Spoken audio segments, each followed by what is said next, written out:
Brandon Belt just hit a splash hit one, right? Like literally right when I walked in, I saw him just hit a home run into the water. I was like, dude, this is the coolest moment ever. Town Hall Park was like, not even just mine, it was like a national hero, bro.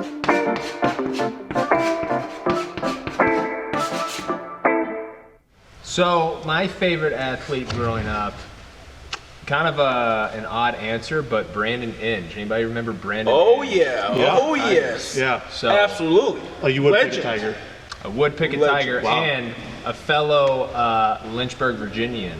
Oh, okay. Wow, really? Okay. I see Not the connection. Interesting. Not a ton of big leaguers where I'm from. It's a small handful. And then That's cool. Brandon, playing, I think he ended up with 13 years in the league. Yeah, he had a great year. Yeah, he had a great career. And he was just super fucking gritty. Like Yeah. he No, was, he ball was out. in Yeah. his prime when I was like coming up through Little League. So like everybody wore like the TPX wrist guard, the high pants, diving all over the place. It's like that's tight. who I want to be. So tight. like you go to Lynchburg, Virginia, and you like say Brandon Inge. It's like that's like the next thing to Jesus. Like, Really? That's amazing. That's amazing. so, Like, especially like I when love you that. when you watch him like growing up, it's Yeah. like holy shit. Like honestly, like Brandon was like the guy that made me think like, oh, maybe I can do something in baseball. That's cool. Because it's man. like Yeah. it gives. Did you ever have someone. any interactions with him, like Yeah. when you're growing up, if he visited home or whatever? Did you ever have that? So he was.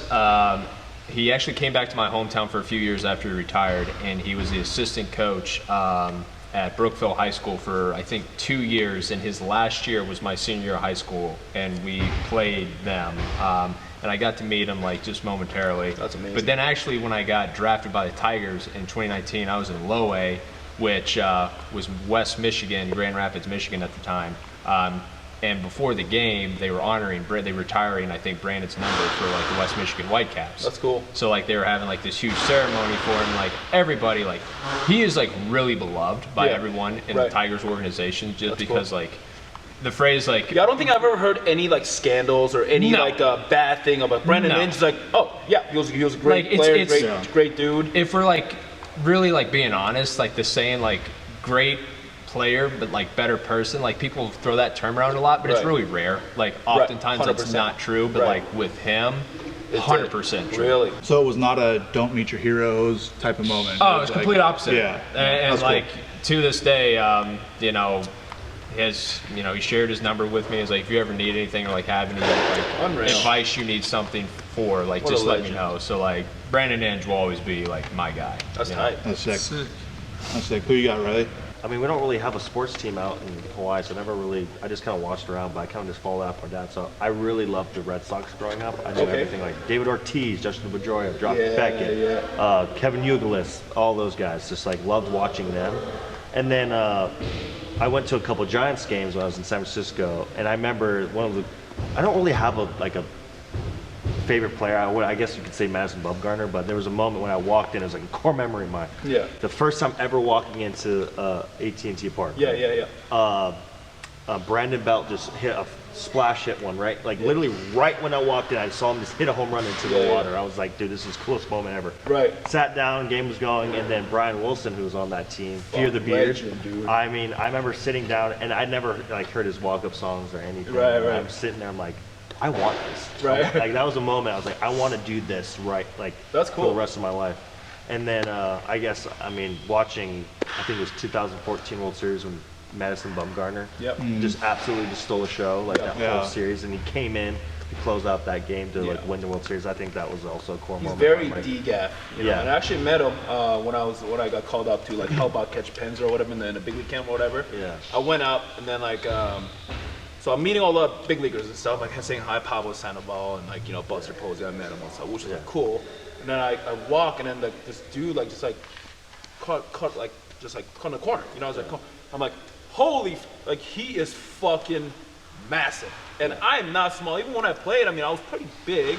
I was like 6'2", like 230. Like I was in a good shape. I looked at him like, holy fuck, you're like the biggest dude I've ever seen. Dude, and he was wearing like loose shirt. Like he doesn't wear anything tight or anything like that. Just like jeans or what he was about done or coming out. And just like you can see veins on his forearms. I'm like, you're a pitcher. What's going on here? Like incredible, and he's a fucking horse, dude. Like, Yeah. But people forget when Bumgarner, even like when I was catching or whatever, like Bumgarner, he was the #1 pitcher. He was literally throwing like 92, 94, and just cutters, just nasty shit. He's big as fuck. He crosses up like motherfucker. Just guys had no I chance. used to love watching him and Kershaw go at it. Yeah, That was, yeah, just yep, awesome. yep. Yeah, because he would hit tanks off Kirsch all the time. It was like Took this. donkey heads. One of my dude. favorite moments ever is kind of, I don't know, like 3 years ago, probably like one of his last years when he was with the Giants. Yeah. He was DHing and forcing. Yeah, What are you doing? yeah, he probably hit a nuke too. That's amazing. What you got? I got Brad. Mine was, I don't know why, growing up, he's lefty, the big unit, Randy Johnson himself. Legend. Back in the day, I was super, super young, but it's before they had the D-backs spot here in Phoenix. It was a TEP Electric Park in Tucson. And I would always go to the games. My mom would take me. Spring training. Dude, my You mom had, would to, take you had me. to drive 2 hours. I did that. I did that drive. My mom would take me. I'd be a little guy running around, but like there was just something about seeing just that big. He was just huge. Yeah. But- And he threw fuego. I mean, and he threw oh my gas. gosh. Just fucking, Back when no one threw gas. no one threw gas and just anytime he throw touched the gas. mound, I was just like, what? Yeah. Huh? How? And that's like, Dude, I'm pretty sure he was like the first person in the big leagues to throw sliders at like 92, 93. Yeah. Dude. Like I've never seen that except like him, you know, Dude, like him in Seattle before he figured out like command and stuff like that, when he would walk 8 and punch out 14 basically like every single game, had to be the scariest at bat ever because he had no idea where the ball was going. It was so sick. that, and like you just see him on the mound, and he's just got that like, fuck you. Oh, dude. yeah. Like, no chance, no opportunity. And then, I mean, another big fan is just like, when he smoked that bird, like, sorry, rest in peace, bird, but like, unbelievable. dude, that went viral, and I'm like, still young. I was like, Yeah. This is the coolest thing ever. how could I be this guy? Well, one, you're not, 6'8", you're not left-handed, and you're not throwing 100. And I was like, all right, well, Fuck it. all right, I'm trying to do it right-handed. But I can only imagine during that time too, of seeing a 6'8" guy throwing that hard, just like just- that. he might be taller than that. He's 6'10". He's 6'10". 6'10", my bad. 6'10". Sorry, Randy, if you're watching. And now. yeah, man, it was like him and Billy Wagner and like Pedro. But he was doing it back in the 90s too, like before Pedro was even like really coming on. Yeah. Dude, I swear that, for one, like I think that is like hands down the best mound presence to like from a pitcher to ever do it. Absolutely. Just Mentally, mean as fuck. Who's that, Pedro or Randy? Randy. Big Randy Because was Pedro kind of mean, falls in the dude. same.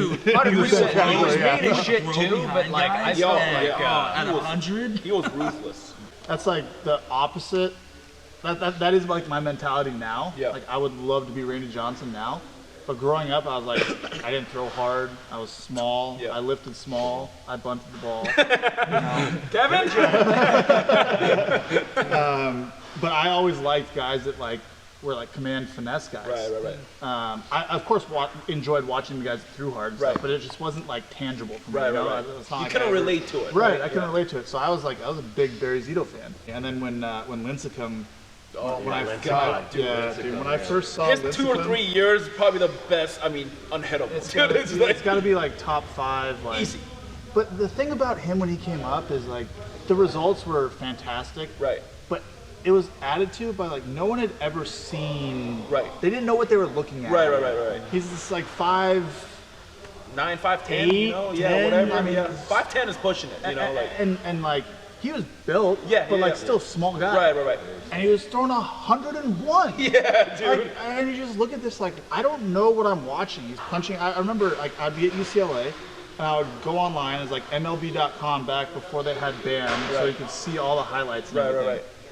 And I would go on there and every 5th day I'd just like go on and look up Lincecum highlights and it'd be like Lincecum punches out 14. Right. Lincecum strikes out 13. If I saw that he only had 9, I was like, oh, this is gonna be a short clip. This sucks. That's 9 punches. He probably went 5 innings and had his pitch count high, you know?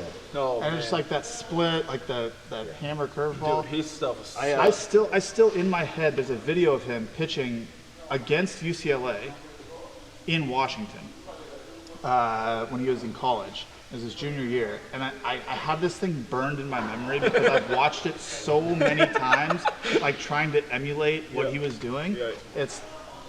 I got like a backstory on the night, but the funniest part about that video is like you focus in on his delivery so much because he's like this huge long stride, and like and you can tell it's just super dynamic. But like so violent. Yeah, you know? very like, violent. Like the block, like, everything's just like, wow, that's it. Yeah. And you look in the background, and every clip there's a UCLA guy in a jacket, just standing there at first base like this, and he just never moves. And it's like, just like he just doesn't move. He's always in the same spot. And so I had this video in my head. I ended up talking to Brendan Lafferty one time, who was a fifth-year senior when I was at UCLA my freshman year, and he was there for this game. Oh, that's tight. So this is a Saturday night. Yeah. Oh, no, it's a Friday night. Yeah. We fish Fridays. He threw 140 pitches, two-hitter. Punched out 18. Punched out 18. He gave up 2 infield hits. Wow. Both to the same guy, little dribblers up the third base line. Right. Same exact thing. Yeah. It was just unhittable. The next day, you play Friday night, Saturday at 1. Yeah. So the next day before the game, it's probably like 11 in the morning. Yeah. He's out like long tossing, foul pole to foul pole, and then finishes, tosses his glove up in the air, does a handstand, catches his glove on his foot, and like walks to the middle on his hand. Yeah. And like Lafferty's like telling me this story. I'm like, dude, you're full of shit. Yeah. Like no one's doing that. Right, whatever, you know? Confirmed by like three other people that saw it. That's like insane. unbelievable. I still can I can close my eyes and like see the exact video. I can see his whole delivery. And people forget how like people don't realize like how actually like jacked he is, because I actually met him when I got called up to whatever to help catch. Again, I was just going up and down to help catch pants because I was a catcher, and I go up like there are dudes running just nice easy sprints or whatever. I'm like, who is that? They're like, that's Tim Lincecum. What do you mean? Who's that? He was wearing a cutoff shirt, you know, and that was a cutoff shirt was a big thing, I guess. And then, you know what, Brian Wilson started all the cutoff shit or whatever, so everyone was doing that. And like, I could see every part of his like oblique muscle, bro. Like, I've never seen it. I'm like, dude, like, what are you, a bodybuilder? Like, what is going on? And like, he's on like pretty jacked. And people are, oh, Tim Lincecum, very small guy. Like, no, dude, he was yoked, bro. Like, small in stature, dude, but just fucking like. That's the thing that people don't realize about him, because he did a bunch of, from what I understand, like a bunch of gymnastics. And Right. And that type of training. Right. So he's like gymnast strong. Yeah, and all gymnasts are jacked. Fuel. And through absolute fuel. Right. Yeah, he was so fun to watch when he came around. It was like I don't think I've been like as excited about watching any player like before or after that as I was to just like there's so much excitement of like watching him pitch, because again like you just didn't even know what you were looking at. Like I've never seen this before. I saw like Roy Oswald and he was like 94, 95, small guy, like pretty electric. But when Lincecum first came up, he was freaking 98, 99, like on the reg. Yeah. So I grew up in South Korea when I was until I was 13 or so, and in Korea like back then it was I mean we're talking about 20-something years ago, right? So like we just watched the KBO, which is like the Korean Baseball League or whatever. But the first big leaguer that made it really, like made it big was Chan Ho Park. And Chan Ho Park was like, not even just mine, it was like a national hero, bro. Like I'm telling like whatever like Brandon Inge was for your small town or whatever, it was that on steroids basically. Like everyone, like wearing everything was Chan Ho Park everywhere. You know, because he was the first big leaguer, legit big leaguer that made it as a Korean, like not just like a immigrant or whatever. He was a Korean, got recruited out of college in Korea, went over there, grind through the minors, made to the big leagues, and with the Dodgers, I mean, he got like 15-win season or whatever. He had a couple good runs up there, you know, and man, I'm telling you, the whole country just went fucking crazy. We literally, all of our kids, every one of us will stay up till like 4 or 5 in the morning to catch a Dodgers game because of the time difference. And no parents in Korea would allow that, because in Korea, like going to school and all that stuff is like the biggest thing. Like you don't do that. But every parent's like, that's okay, because it's Chan Ho Park. You know, like, you can do whatever the fuck you want if it's including Chan Ho Park. It was insane, man. He literally a national hero. And when he came back, it'll be like the airport would close just for him. Wow. And I'm telling you, the entire country, bro. Like. He met the president, everything. It was just like he's got a key to the city.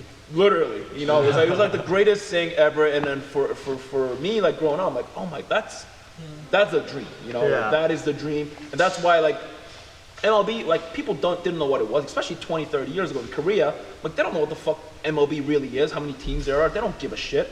It's just the Dodgers and Chan-Ho Park. That's all that fucking mattered. And later on, I don't know if you guys remember, Byung-hyun Kim came up with the D-backs, just fucking disgusting. Yes. Dude, he was a submarine like sidearmer throwing 96, dude. I've seen him throw 96 just like this, turbo sinkers. I'm like, dude, this guy's it. And he gives up fucking tanks to Jeter. I'm like, fuck! 2001 World World like, Series. no, why? You know, just One question for you on Chan-Ho. Yep. So when you first said Chan-Ho, what do you think the first thing that came to my mind is? Chan-Ho? Yeah. The kick? Oh yeah. Let's not talk about that.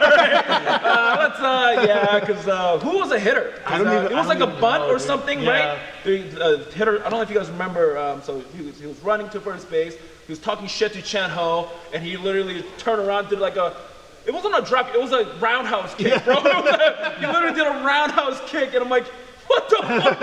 I was like, yeah, stick up for us Koreans, you know. How was that interpreted? Like, did people like it? No, but in Korea though, it's very conservative, and it was back then. So it was like, what is that? Like, what is going on? Is that how they play baseball? Like, cause no one knows, you know. Like, we don't know what the fuck's going on. We just know, literally, like, I didn't even know 30 teams. I could probably name like 2-3 teams if that. Yeah. It was basically the Dodgers and the Yankees. Maybe the Red Sox I probably knew just because they're going back. Yankees are the team or whatever, right? And the Dodgers just because of fucking Chan-Ho Park, you know. Yeah. But when he did that kick, man, I loved it, you know. But I mean, as a kid, I'm like I don't want to talk about it. I feel like I'm gonna get in trouble, you know. I'm gonna get beat or something just because I said that, you know. But just legendary moments. I mean, it's just crazy. But it's funny though how all of our heroes are all different, you know. But it's like it's really cool. Like for me, like Brandon Inge stuff is really cool, you know. And that's like you can relate to that. You have stories with that. Yeah, you know? that's what it comes back to. I think that's what's really cool. Yeah, it's like just having some way to relate to the player, whether it's hometown hero, like a moment that